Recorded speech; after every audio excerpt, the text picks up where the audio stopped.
வணக்கம். இது ஐபிசி தமிழின் செய்தி நேரம் நேரலை. முதலில் தலைப்புச் செய்திகள்.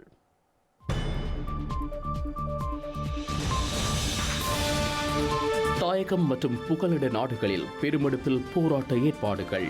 ஸ்ரீலங்காவின் 75வது சுதந்திர தினத்தில் கரிநாள் கூட்டொளி.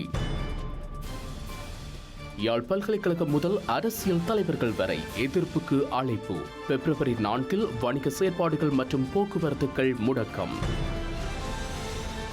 13வது திருத்தத்தால் ஆபத்து என அலரும் ஸ்ரீலங்கா பௌத்த பீடம். ஒருபோதும் நடைமுறைப்படுத்தக்கூடாது என ரணிலுக்கு கடிதம். சிறைக்குள் கொலை முயற்சி நடத்தப்பட்டதாக வசந்த முதலிகே குற்றச்சாட்டு. பயங்கரவாத தடைச்சட்ட வழக்கில் பிணை பெற்ற பின்னர் கருத்து. அதிமுகவின் இரட்டை இலை சின்னத்திற்கு நாளை தீர்ப்பு. சசிகலாவை சந்திக்கப் போவதாக பன்னீர்செல்வம் அறிவிப்பு. ஒரு வருடத்தில் $100 பில்லியன் செல்வத்தை இழந்த அதானி. தொடர் வீழ்ச்சியால் புதிய பங்குகளின் விற்பனை மீளெடுப்பு. விரிவான செய்திகள் தொடர்கின்றன. ஸ்ரீலங்காவின் சுதந்திர தினத்தை கரிநாளாக கடைபிடித்து வரும் தமிழ் தேசிய வழமையின்படி இந்த முறை வரும் ஸ்ரீலங்காவின் 75வது சுதந்திர தினத்தை முன்னிட்டு தாயகத்தைப் போலவே புகலிட நாடுகளிலும் நீதி கோரும் பேரணிகள் நடத்தப்பட உள்ளன. பேரணிகள் மற்றும் ஒன்று கூடல் போராட்டங்களுடன் சுதந்திர தினத்தை ஸ்ரீலங்கா கரிநாளாக கடைபிடிக்கும் ஒழுங்குகள் மேற்கொள்ளப்பட்டு வருகின்றன. 1998ஆம் ஆண்டில் ஸ்ரீலங்கா தனது 50வது சுதந்திர தினத்தை கொண்டாடிய போது புகலிட நாடுகளில் மிகப்பெரிய திரள் நிலையுடன் போராட்டங்கள் நடத்தப்பட்டிருந்தன. பல்லாயிரக்கணக்கான மக்கள் மேற்குலக தலைநகரில் ஒன்று கூடி இந்த போராட்டங்கள் அன்றைய நாட்களில் மிகப்பெரிய பேசுபொருளை உருவாக்கியிருந்தன. இப்போது 25 வருடங்கள் கழித்து அதனை விட மிகப்பெரிய எழுச்சியுடன் இந்த வார இறுதியில் ஐரோப்பிய நாடுகளிலும் மற்றும் கனடா உட்பட்ட வட அமெரிக்க நாடுகளிலும் பசிபிக் பிராந்திய நாடுகளிலும் போராட்டங்கள் நடத்தப்பட உள்ளன. இந்த போராட்டங்களுக்கான ஏற்பாடுகளை புலம்பெயர் தமிழ் அமைப்புகள் மேற்கொண்டு வருகின்றன. அந்த வகையில் தமிழ் மக்களின் இறையாண்மையை புறம் தள்ளி இலங்கைக்கு சுதந்திரத்தை வழங்கிய பிரித்தானிய தலைநகர் லண்டனில் எதிர்வரும் சனிக்கிழமை முற்பகலில் ஸ்ரீலங்கா தூதரகம் முன்னால் ஒரு ஒன்று கூடல் போராட்டம் இடம்பெற உள்ளது. இதேபோல பாரிஸ் உட்பட்ட ஏனைய ஐரோப்பிய நகரங்களிலும் போராட்டங்கள் இடம்பெற உள்ளமை குறிப்பிடத்தக்கது. இந்த நிலையில் தமிழர் தாயக பகுதிகளில் எதிர்வரும் பிப்ரவரி 4 முழு பணி புறக்கணிப்பு போராட்டத்திற்கு யாழ்ப்பாண பல்கலைக்கழக மாணவர் ஒன்றியம் அழைப்பு விடுத்துள்ளது. ஸ்ரீலங்காவின் சுதந்திர தினத்தை கரி நாளாக பிரகடனப்படுத்தி பிப்ரவரி 4 கடைகள், வர்த்தக நிலையங்களை பூட்டி போக்குவரத்து சேவைகளை நிறுத்தி பணி புறக்கணிப்பை முன்னெடுக்குமாறு யாழ்ப்பாண பல்கலைக்கழகத்தில் இன்று இடம்பெற்ற ஊடக சந்திப்பின் போது மாணவர் ஒன்றியத்தின் தலைவர் கோரிக்கை விடுத்தார். அத்துடன் சுதந்திர தினத்திற்கு எதிராகவும் தமிழர்களுக்கான தீர்வுகளை வலியுறுத்தியும் யாழ்ப்பாண பல்கலைக்கழகத்தில் இருந்து மட்டக்களப்பு நோக்கி எழுச்சி பேரணி ஒன்றும் முன்னெடுக்கப்பட உள்ளது. நாங்கள் எதிர்வருகின்ற 4ஆம் தேதி சுதந்திர தினத்துக்கு எதிரான ஒரு எழுச்சி பேரணியை மேற்கொள்ள இருக்கின்றோம், வடக்கிலிருந்து கிழக்கு வரை. அந்த வகையிலே தமிழ் மக்களுக்குரிய பிரச்சனைகள் இன்னும் தீர்வு பெறவில்லை. ஆகவே அவைகளை முன்வைத்து கிழக்கு மாகாண பல்கலைக்கழக மாணவர்கள், எங்களுடைய யாழ்ப்பாண பல்கலைக்கழக மாணவர்கள் என்று இணைந்து இந்த பேரணியை முன்னெடுக்கின்றோம். அந்த வகையிலே இந்த பேரணியை முன்னெடுக்க பல்வேறுபட்ட ஆதரவுகளை நாங்கள் நாடியிருந்தோம். சிவில் சமூகங்களும் சரி, வர்த்தக சங்கங்கள் சரி, மத தலைவர்கள், இளைஞர்கள், மக்கள் என்று அரசியல் தரப்பினர் என்று அனைத்து தரப்பினரிடமும் நாங்கள் ஆதரவு கோரியிருந்தோம். ஆதரவினை தாங்கள் வழங்குவதாக உறுதியளித்துள்ளார்கள். அத்தோடு நாங்கள் மக்களுக்கு விடுக்கின்ற ஒரு கோரிக்கை என்னவென்றால், அன்று 4ஆம் தேதி அன்று வடகிழக்கு தழுவிய கருத்தாளாக கருப்பு தினமாக கடையடைப்பு மற்றும் போக்குவரத்து மற்றும் ஏனைய செயற்பாடுகள் நிறுத்தப்பட வேண்டும் என்று மாணவ ஒன்றியமாக நாங்கள் கோரிக்கை வைக்கின்றோம். மற்றும் மக்கள் அனைவரும் அணிதிரண்டு எங்களுடைய உரிமையை நாங்கள் தான் கேட்க வேண்டும். வீதிக்கு இறங்கி நாங்கள் கேட்காவிட்டால் யார் தருவது எங்களுடைய உரிமையை? அந்த வகையிலே இளைஞர்களும் சரி, மக்களும் சரி தன்னெழுச்சியாக வந்து எங்களுடைய உரிமைகளை கேட்க வேண்டும். அனைவரையும் அன்போடு அழைத்து நிற்கின்றோம். ஸ்ரீலங்காவின் சுதந்திர தினத்தை புறக்கணிக்கும் வகையில் நாளை மாலையிலிருந்து சுதந்திர தினமான நாளை மறுதினம் மாலை வரை கொழும்பில் பாரிய போராட்டத்தை முன்னெடுக்க உள்ளதாக அனைத்து பல்கலைக்கழக மாணவர் ஒன்றியம் அறிவிப்பு விடுத்துள்ளதுடன் கத்தோலிக்க திருச்சபையும் சுதந்திர தினத்தை புறக்கணிப்பதாக அறிவித்துள்ளது. இந்த நிலையில் யாழ்ப்பாண பல்கலைக்கழக மாணவர் ஒன்றியம் சுதந்திர தினத்தை கரிநாளாக பிரகடனப்படுத்தி முன்னெடுக்கும் போராட்டத்திற்கு ஜனநாயக தமிழ் தேசிய கூட்டமைப்பு தமது ஆதரவை தெரிவித்துள்ளது. யாழ்ப்பாணத்தில் இன்று இடம்பெற்ற ஊடக சந்திப்பின் போது தமிழ் தேசிய கட்சியின் தலைவர் சட்டத்தரணி ஸ்ரீகாந்தா இதனை தெரிவித்தார்.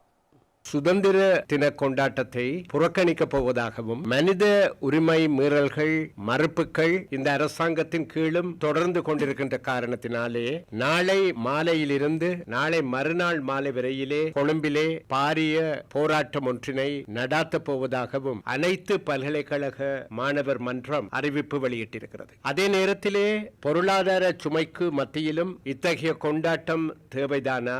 அப்பட்டமான மனித உரிமை மீறல்கள் தொடர்ந்து கொண்டிருக்கிற சூழ்நிலையிலே இதில் கலந்து கொள்ள முடியுமா என்ற கேள்விகளை எல்லாம் எழுப்பி கத்தோலிக்க திருச்சபை இதனை புறக்கணிக்கப் போவதாக கருத்து கூறியிருக்கிறது. தமிழ் மக்களை பொறுத்தமட்டிலே பல்வேறு சிவில் அமைப்புகள் மற்றும் பல்கலைக்கழக தமிழ் மாணவர் ஒன்றியம் என்பன எதிர்வரும் 75வது சுதந்திர தினத்தை துக்க நாளாக கரி நாளாக பிரகடனப்படுத்தியிருக்கின்றன. பல்கலைக்கழக தமிழ் மாணவர் ஒன்றியம் 4ஆம் திகதி காலையில் இருந்து 7ஆம் திகதி வரையிலே யாழ்ப்பாணத்தில் ஆரம்பித்து மட்டக்களப்பிலே முடிவடைகின்ற விதத்திலே ஒரு பாரிய பேரணிக்கு அழைப்பு விடுத்திருக்கிறது. இந்த அழைப்புக்கு நாங்கள் சார்ந்திருக்கிற தமிழ் தேசிய கூட்டமைப்பு தன்னுடைய முழுமையான ஆதரவினை வெளியிட்டிருக்கிற சூழ்நிலையிலே கட்சிக்குள் பிளவு ஏற்படுத்தும் வகையில் செயற்பட்ட தமிழரசு கட்சியின் உறுப்பினர்கள் யாராக இருந்தாலும் எதிர்வரும் 11ஆம் 12ஆம் திகதிகளில் இலங்கை தமிழரசு கட்சியின் மத்திய செயற்குழு கூடி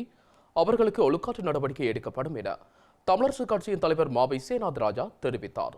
இலங்கை தமிழரசு கட்சி தமிழ் தேசிய கூட்டமைப்பில் ஒரு அங்கத்துவ கட்சியாக இருந்து எதிர்வரும் உள்ளூராட்சி சபை தேர்தலில் ஒரு புதிய அணுகுமுறையை சிபாரிசு செய்திருந்த போது அதனை ஏனைய கட்சிகள் ஏற்க மறுத்திருந்த நிலையில் தனித்து போட்டியிடுவதாக குறிப்பிட்ட மாவை சேனாத் ராஜா கூட்டமைப்பில் இருந்து பிரிந்ததாக அர்த்தப்படாது எனவும் குறிப்பிட்டார்.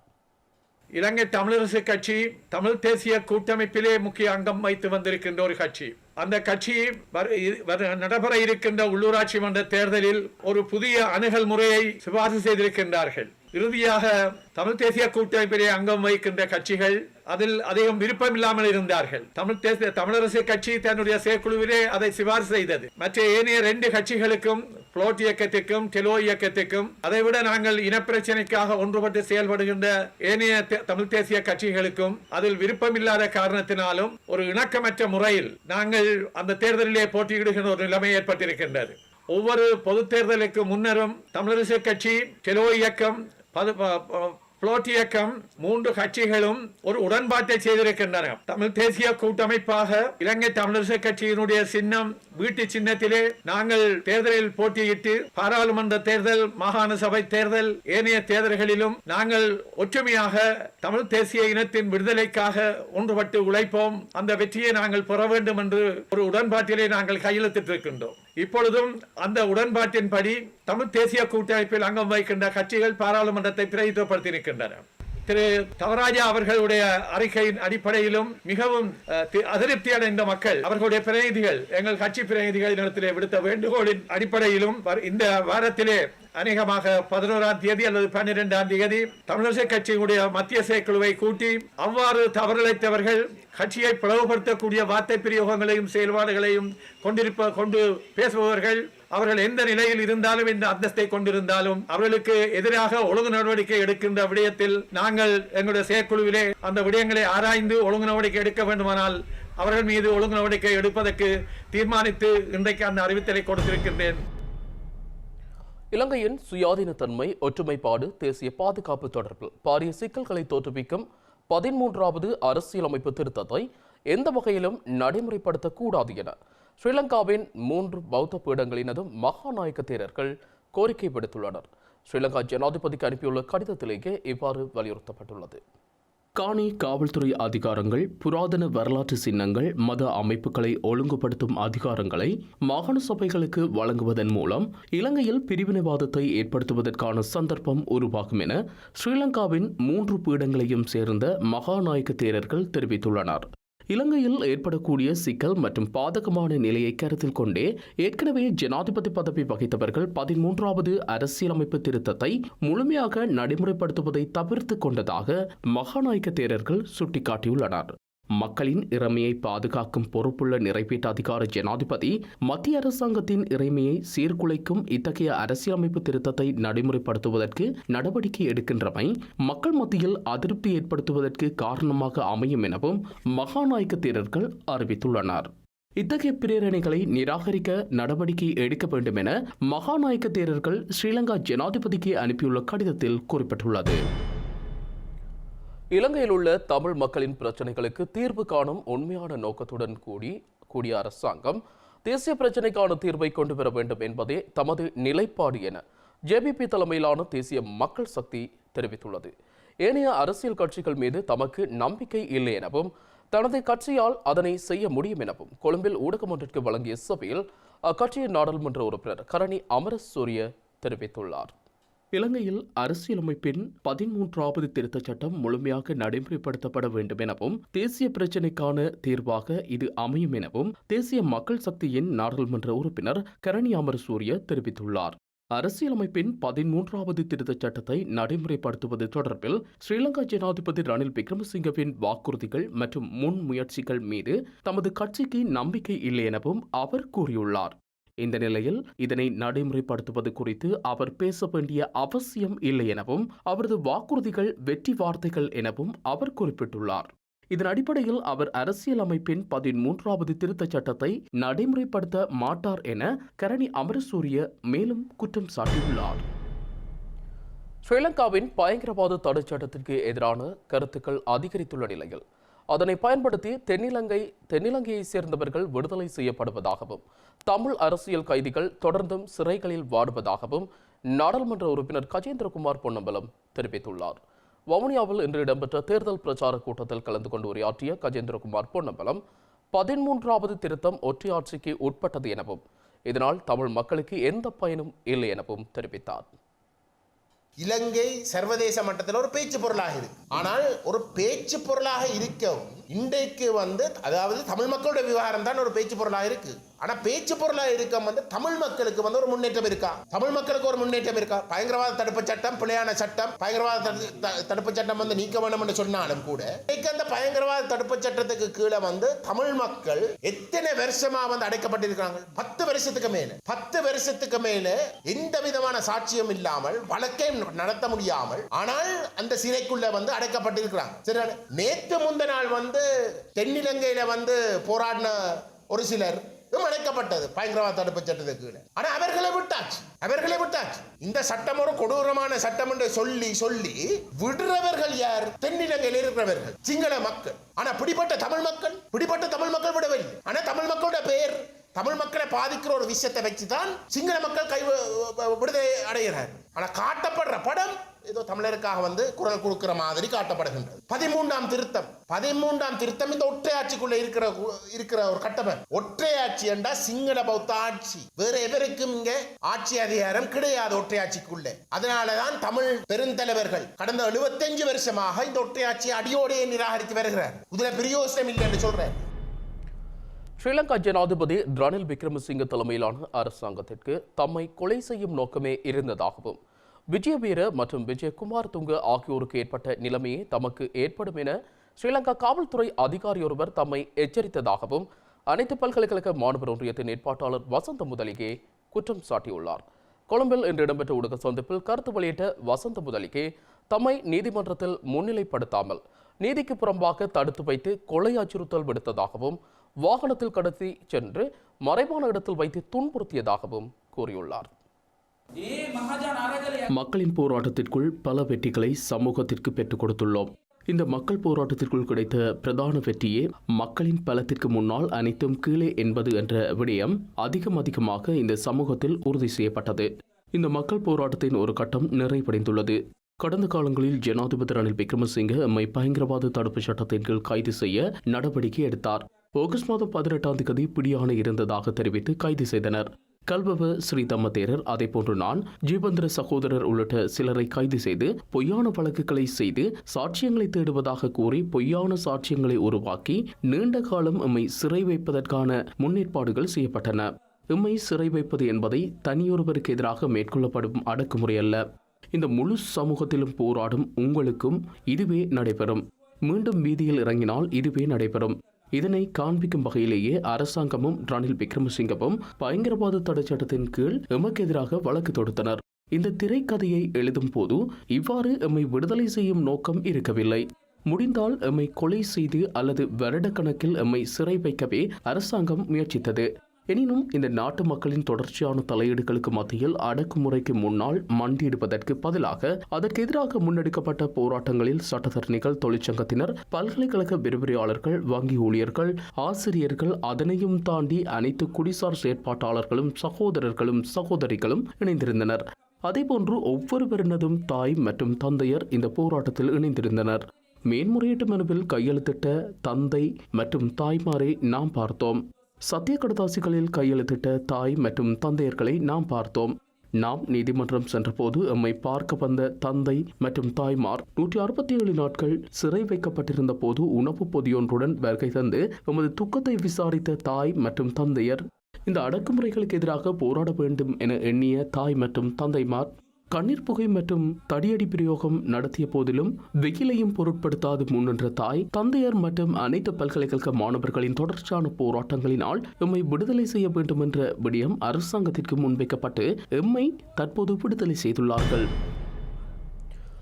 யாழ் மாவட்டத்தில் காற்றின் வேகம் அதிகரிப்பதால் மக்கள் அவதானமாக இருக்குமாறு யாழ் மாவட்ட அனர்த்த முகாமைத்துவ பிரிவின் உதவி பணிப்பாளர் என் சூரியராஜ் எச்சரிக்கை விடுத்துள்ளார். யாழ் மாவட்டத்தில் கடந்த 24 மணி நேரத்தில் 118.5 மில்லிமீட்டர் மழைவீழ்ச்சி கிடைக்கப்பெற்றுள்ளதாகவும் நாளை மறுதினம் வரை இந்த மழை தொடரும் எனவும் அவர் குறிப்பிட்டுள்ளார். வங்காள விரிகுடாவில் நிலை கொண்டிருந்த ஆழ்ந்த காற்றழுத்த தாழ்வு மண்டலம் திருகோணமலையின் சீனன்குடாவிற்கும் உப்புவெளிக்கும் இடைப்பட்ட பகுதியினூடாக கரையை கடக்கும் என எதிர்பார்க்கப்படுகின்றது. தற்போது ஆழ்ந்த காற்றழுத்த தாழ்வு மண்டலத்தின் வெளிவளையம் நிலப்பகுதிக்குள் நுழைய ஆரம்பித்து இன்று ஆழ்ந்த காற்றழுத்த தாழ்வு மண்டலம் முழுவதுமாக கரையை கடந்துவிடும் எனவும் எதிர்பார்க்கப்படுகின்றது. மேலும் வடக்கு மாகாணத்தின் பல பகுதிகளிலும் தற்போது காற்றின் வேகம் மணிக்கு 35 கிலோமீட்டர் வேகத்தில் வீசுகின்றது எனவும் சுட்டிக்காட்டப்பட்டுள்ளது. இந்த ஆழ்ந்த காற்றழுத்த தாழ்வு மண்டலம் கரையை கடக்கும் போது காற்றின் வேகம் மேலும் அதிகரிக்கலாம் எனவும் யாழ் மாவட்ட அனர்த்த முகாமைத்துவ பிரிவின் உதவி பணிப்பாளர் சூரியராஜ் கூறியுள்ளார். இதனால் வடக்கு மக்கள் தொடர்ந்தும் அவதானமாக இருப்பது அவசியம் எனவும் சூரியராஜ் அறிவுறுத்தியுள்ளார். இதனிடையே யாழ்ப்பாணம் பருத்தித்துறை தும்பளை பகுதியில் நள்ளிரவில் வீசிய சுழல் காற்றினால் மரத்தளபாட தொழிலகம் உள்ளிட்ட சில இடங்களில் பாதிப்புகள் ஏற்பட்டுள்ளன. இதேபோல கிளிநொச்சி இரணிமடு பகுதியில் தொடர் மழை காரணமாக வயல் நிலங்கள் நீரில் மூழ்கியுள்ளதால் காலப்போக அறுவடை பாதிக்கப்பட்டுள்ளது. ஏற்கனவே நெல்லிற்கான கேள்வி குறைந்துள்ள நிலையில் விவசாயிகள் பெரும் பாதிப்பை எதிர்நோக்கியுள்ளதாக எமது பிராந்திய செய்தியாளர்கள் தெரிவித்துள்ளனர். வங்காள விரிகுடாவில் ஏற்பட்டுள்ள தாளமுக்கம் காரணமாக திருகோணமலை மாவட்டத்தில் 46 குடும்பங்களைச் சேர்ந்த 147 பேர் பாதிக்கப்பட்டுள்ளதாக அனர்த்த முகாமைத்துவ நிலையத்தின் திருகோணமலை மாவட்ட பணியகம் தெரிவித்துள்ளது. திருகோணமலை மாவட்டத்தில் கடந்த 24 மணித்தியாலத்தில் பெய்த காற்றுடன் கூடிய மழை காரணமாக குச்சவெளி பிரதேசத்தில் 7 வீடுகள் பகுதியளவில் சேதமடைந்துள்ளதாக குச்சவெளி பிரதேச செயலாளர் தெரிவித்துள்ளார். இதேவேளை நெல் அறுவடை காலமாக இருப்பதால் நெற்கதிர்கள் வெள்ளத்தில் நீரில் மூழ்கிய நிலையில் காணப்படுவதாகவும் விவசாயிகள் குறிப்பிட்டுள்ளனர். திருகோணமலை மாவட்டத்தில் கடலை அண்மித்த பகுதிகளில் உள்ள வீடுகளுக்குள் காற்றுடன் கூடிய மழை காரணமாக வெள்ள நீர் புகுந்துள்ள சம்பவங்களும் பதிவாகியுள்ளன. அனர்த்தங்களில் பாதிக்கப்பட்டவர்களின் விவரங்கள் கிராம உத்தியோகத்தர்களின் ஊடாக திரட்டப்பட்டு வருவதுடன் மாவட்ட அரசாங்க அதிபரின் ஊடாக அடுத்த வாரம் இதற்கான கொடுப்பனவுகளை வழங்க நடவடிக்கை எடுத்துள்ளதாக திருகோணமலை மாவட்ட அனர்த்த முகாமைத்துவ நிலையத்தின் உதவி பணிப்பாளர் சுகுணதாஸ் தெரிவித்துள்ளார். பொருளாதார மீட்சிக்கான நிதி உத்தரவாதங்களை வழங்க பரிஸ் கிளப் தயாராக உள்ளதாக கடன் பேச்சுக்களுடன் தொடர்புபட்ட தரப்பினரை மேற்கோள் காட்டி ராய்ட்டர்ஸ் செய்தி வெளியிட்டுள்ளது. இதன் பிரகாரம் கடன் மறுசீரமைப்புக்கான தனது ஆதரவை பரிஸ் கிளப் விரைவில் அறிவிக்க உள்ளதாக 2 தகவல் மூலங்களை மேற்கோள் காட்டி ராய்ட்டர்ஸ் செய்தியில் தெரிவிக்கப்பட்டுள்ளது. அதிகரித்து வரும் பணவீக்கம், மந்தநிலை மற்றும் நாணய பெறுமதி வீழ்ச்சி ஆகியவற்றில் சிக்கி தவிக்கும் இலங்கை கடந்த செப்டம்பரில் சர்வதேச நாணய நிதியத்துடன் பணிப்பாளர் மட்ட உடன்படிக்கையை எட்டியிருந்தது. எனினும் நாணய நிதியத்தின் நிறைவேற்றுக் குழு கடன் திட்டத்திற்கு ஒப்புதல் வழங்குவதற்கு முன்னதாக முக்கிய இருதரப்பு கடன் வழங்குநர்களிடம் இருந்து நிதி உத்தரவாதத்தை கோரியுள்ளது.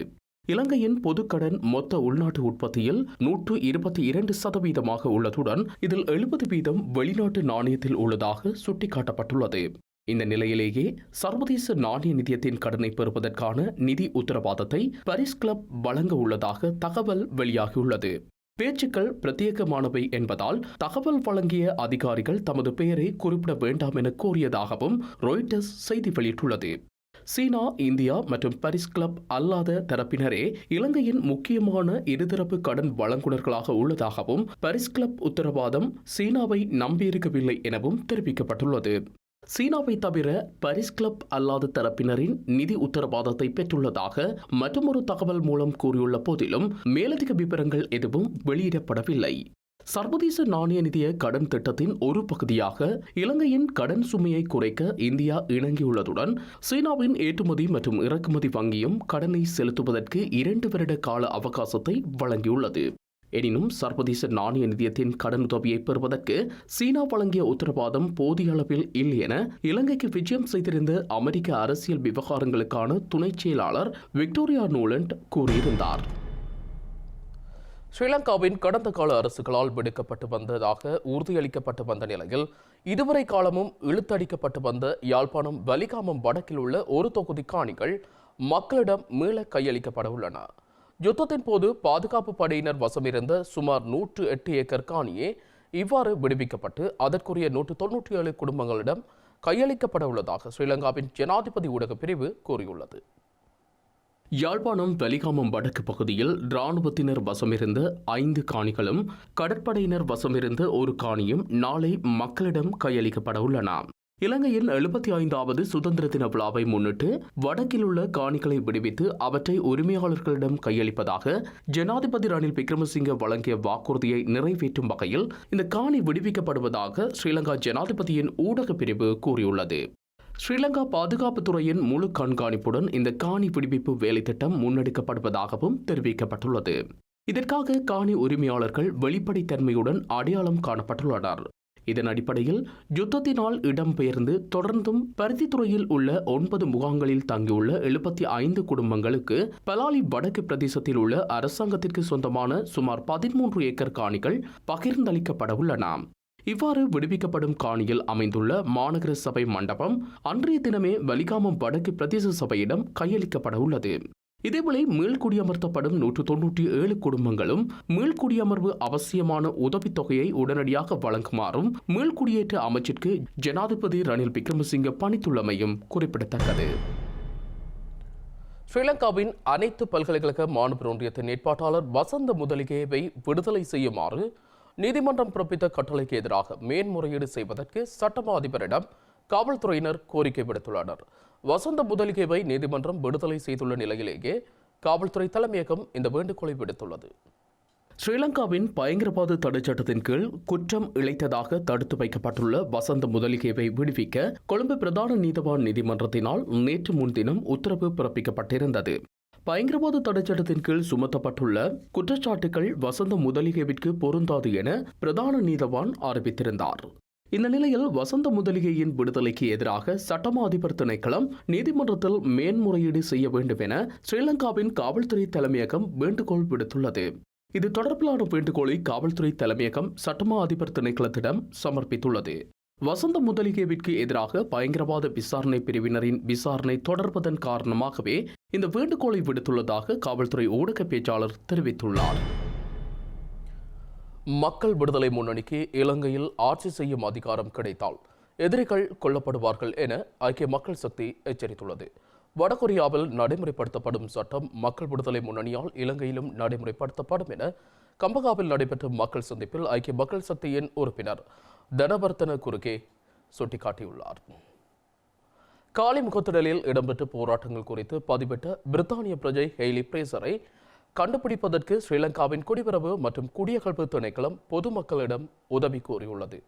நுழைவு விசைவு நிபந்தனையை மீறியமை தொடர்பில் அவரை நாட்டிலிருந்து வெளியேறுமாறு அறிவுறுத்தப்பட்டுள்ள போதிலும் ஹெய்லி பிரேசர் தொடர்ந்தும் நாட்டில் தங்கியிருப்பதாகவும் திணைக்களம் கூறியுள்ளது. பிரித்தானிய பிரஜையான ஹெய்லி பிரேசர் கடந்த ஆகஸ்ட் மாதம் 3ஆம் தேதி குடிவரவு மற்றும் குடியகல்வு அதிகாரிகளால் விசாரிக்கப்பட்டதாக திணைக்களம் கூறியுள்ளது. ஹெய்லி பிரேசர் வசித்த வீட்டிற்கு சென்ற அதிகாரிகள் நுழைவு விசைவு நிபந்தனைகளை மீறியமை தொடர்பில் அவரின் கடவுச்சீட்டை பறிமுதல் செய்ததாகவும் தெரிவிக்கப்பட்டுள்ளது. ஹெய்லி பிரேசர் தனது கடவுச்சீட்டை குடிவரவு அதிகாரிகள் ஆய்வு செய்ததை காட்டும் காணொளி ஒன்றையும் சமூக வலைதளத்தில் வெளியிட்டிருந்தார். எனினும் ஆகஸ்ட் மாதம் 15ஆம் தேதிக்கு முன்னர் நாட்டை விட்டு வெளியேறுமாறு குடிபரப்பு அதிகாரிகளால் அறிவுறுத்தப்பட்டதை அடுத்து கொழும்பு இல்லத்தில் இருந்து தலைமறைவாகியுள்ள பிரித்தானிய பிரஜை கெய்லி பிரேசரின் இருப்பிடத்தை இதுவரை கண்டுபிடிக்கவில்லை என்றும் திணைக்களம் தெரிவித்துள்ளது. முன்னதாக நுழைவு விசைப்பு நிபந்தனைகளை மீறியதால் அவரது கடவுச்சீட்டை பறிமுதல் செய்துள்ளதாக திணைக்களம் தெரிவித்துள்ளது. எனவே கடவுச்சீட்டை பெற்றுக் கொள்வதற்கு ஹெய்லி பிரேசர் குடிபரப்பு மற்றும் குடியகல்வு திணைக்கள அதிகாரிகளை சந்திக்க வேண்டும் எனவும் சுட்டிக்காட்டப்பட்டுள்ளது. இந்த நிலையில் நாட்டை விட்டு வெளியேறாமல் அதிகாரிகளை சந்திப்பதை அவர் தவிர்த்து வருகின்றார் எனவும் குடிபரப்பு மற்றும் குடியகல்வு திணைக்களம் மேலும் கூறியுள்ளது. மேலும் சில உள்நாட்டு செய்திகள் தொடர்கின்றன.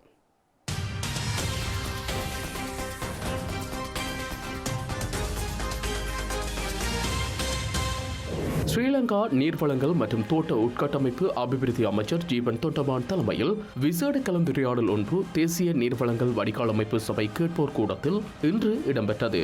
இதன்போது நீர்வளங்கள் வடிகாலமைப்பு சபையின் ஊடாக 2022ஆம் ஆண்டு மேற்கொள்ளப்பட்ட திட்டங்கள், அத்தோடு அத்திட்டங்களில் குறைபாடுகளை இனங்கண்டு செயற்படுத்த நடவடிக்கை எடுக்கப்பட்டுள்ளது. ஸ்ரீலங்கா விமான சேவை ஊழியர் சங்கத்தினர் இன்று காலை அதிகரிக்கப்பட்டுள்ள வருமான வரிக்கு எதிராக துண்டு பிரசுர விநியோகத்தை கட்டுநாயக்க நைக்கத்த பகுதியில் மேற்கொண்டனர். அநியாயமான வரி கொள்கைக்கு எதிராகவும் ஊழியர்களின் வேதனத்தை பாதுகாப்போம் என்ற துணிப்பொருளில் இந்த துண்டு பிரசுர நடவடிக்கை மேற்கொள்ளப்பட்டது. ஸ்ரீலங்கன் விமான சேவைக்கு இன்று காலை தொழிலுக்கு வந்த பல நூற்றுக்கணக்கான ஊழியர்களுக்கு இந்த துண்டு பிரசுர விநியோகம் மேற்கொள்ளப்பட்டது. இலங்கையில் பெட்ரோல் விலை அதிகரிக்கப்பட்ட போதிலும் முச்சக்கர வண்டி கட்டணத்தில் திருத்தம் மேற்கொள்ளப்படவில்லை என்ற தீர்மானத்தை எடுத்துள்ளதாகவும் அகில இலங்கை முச்சக்கர வண்டி சாரதிகள் சங்கம் தெரிவித்துள்ளது. எனினும் எரிபொருள் ஒதுக்கீட்டை அதிகரிக்குமாறு அந்த சங்கம் ஸ்ரீலங்கா அரசாங்கத்தை வலியுறுத்தியுள்ளது. உயர்தர பரீட்சையின் போது தடையில்லாத மின்சாரம் வழங்குவது தொடர்பாக இலங்கை மனித உரிமைகள் ஆணைக்குழு தாக்கல் செய்த விண்ணப்பம் பரிசீலனைக்கு எடுத்துக் கொள்ளப்பட்டு உயர்தர பரீட்சை நிறைவடையும் வரை மின்வெட்டு விதிக்கப்பட மாட்டாது என இலங்கை மின்சார சபை உயர்நீதிமன்றத்திற்கு உறுதியளித்துள்ளது. செய்திகளின் நிறைவாக மீண்டும் தலைப்புச் செய்திகள்.